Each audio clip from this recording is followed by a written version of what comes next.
Các bác kinh doanh thực phẩm đông lạnh thì không thể bỏ qua video này của em đâu nha.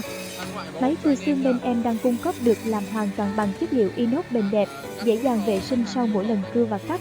Bác khách hàng nhà em từ ngày đầu tư máy cắt thịt đông lạnh đã giảm thời gian và nhân công cắt thịt đi rất là nhiều.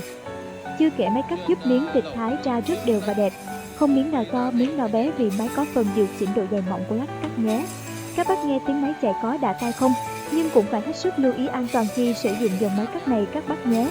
Các bác muốn đầu tư máy có thể liên hệ trực tiếp tới Điện Máy Đại Nam để được tư vấn và chọn dòng máy phù hợp với nhu cầu cắt thịt đông lạnh của nhà mình nhé. Cảm ơn các bác đã theo dõi video.